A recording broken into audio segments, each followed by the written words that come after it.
The Dawn of Greek Mythology, Creation Story and the Rise of the Gods.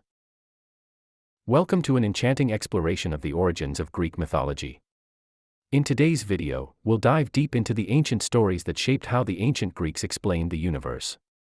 From the chaotic beginning of existence to the rise of Zeus and the Olympian gods, we'll uncover the tales of power, rebellion, and legacy that still captivate audiences today. In the beginning, there was chaos. Not chaos as we know it, but a formless, infinite void, a place where neither time nor space existed.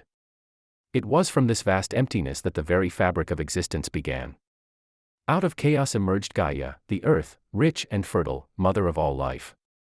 Alongside her came Uranus, the sky, who stretched endlessly over Gaia, enveloping her in an eternal embrace. Together, they formed the foundation of the cosmos. But their union did not stop there. From Gaia's depths, more beings took shape, powerful primordial deities who symbolized the essential forces of the natural world. Among them were Tartarus, representing the deep abyss of the underworld, and Eros, the primal force of love and desire, the spark driving creation forward. Gaia and Uranus' union brought forth not just beauty but complexity, as they gave birth to the mighty Titans, a race of immense, powerful children who would later become instrumental in shaping mythology. Among these were Cronus and Rhea, whose names are etched into myth as central figures in the unfolding saga. However, beneath the surface of creation lay discord. Uranus, fearing his powerful offspring, cast many of them into the depths of Tartarus, trapping them out of sight and out of power. Gaia, heartbroken and enraged at this treatment of her children, plotted rebellion. Her cries for justice would set the stage for an epic familial feud. Among Gaia's children, it was Cronus, the youngest and perhaps most ambitious Titan, who answered her call for vengeance. Armed with an adamantine sickle given by Gaia, Cronus attacked Uranus, overthrowing his father in a moment that echoed the triumph of rebellion against tyranny. But Uranus, even in defeat, cursed Cronus and warned him that his own children would one day overthrow him. The power Cronus snatched from his father came at a terrible cost, the looming shadow of prophecy, hanging over him like a storm cloud. Now ruler of the cosmos, Cronus took Rhea as his queen. Together, they had a series of children who would later become some of the mightiest figures in Greek mythology: Hestia, Demeter, Hera, Hades, and Poseidon. But the words of Uranus' curse haunted Cronus. Desperate to avoid his father's fate, Cronus turned to a horrifying solution: he swallowed each of his children the moment they were born, imprisoning them within his own body. For Rhea, this was unbearable. Watching her children disappear one by one into Cronus' insatiable hunger for control, she devised a plan to protect her youngest, Zeus. When Zeus was born, Rhea took great care to shield him from Cronus' wrath. Instead of presenting the infant to Cronus, she wrapped a stone in swaddling cloth and handed it to her husband. Unaware of the deception, Cronus swallowed the stone, thinking he had extinguished the threat of rebellion. Meanwhile, Rhea hid Zeus in a secret cave on the island of Crete, where he was raised by nurturing nymphs and cared for by nature itself. Safe from Cronus, Zeus grew in strength, wisdom, and determination, knowing that one day he would challenge his father and fulfill the prophecy. As Zeus came of age, the time for rebellion arrived. Armed with cunning and courage, he freed his siblings from Cronus by tricking him into regurgitating them, including the stone he had swallowed in Zeus' place.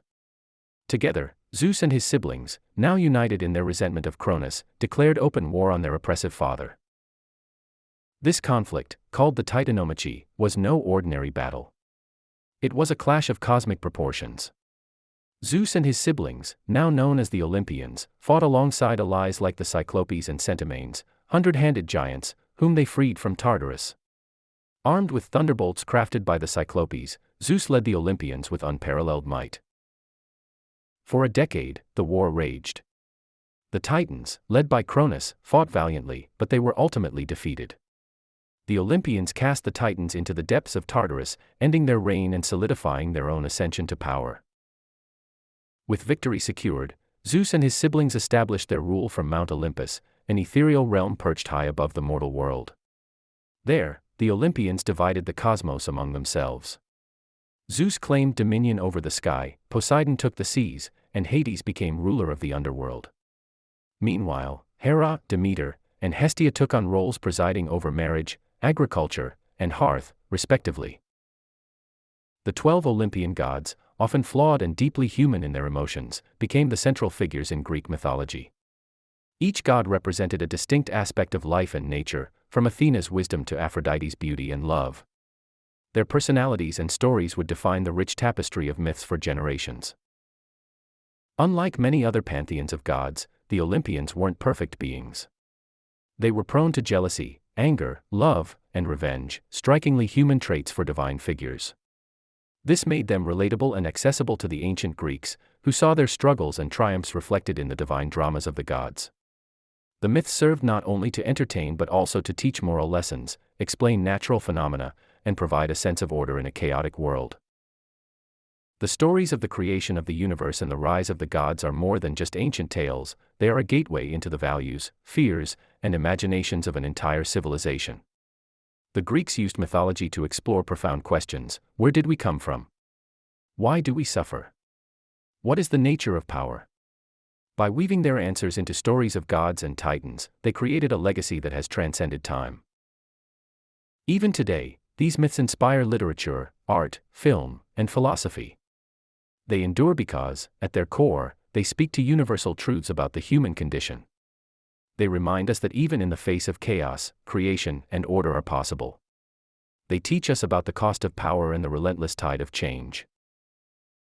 In the tale of Greek mythology's creation, we find a story for all time, an eternal dance of struggle, triumph, and renewal. From chaos to Gaia, from Cronus' tyranny to Zeus' rule, each chapter brims with lessons and wonder. These stories hold a mirror to humanity, reflecting our flaws, strengths, and boundless curiosity. Thank you for joining us on this journey through the ancient origins of Greek mythology. Remember, mythology is more than just a collection of stories, it's a bridge connecting us to the wisdom and imagination of our ancestors. If you enjoyed this exploration, be sure to like, comment, and subscribe for more mythological adventures.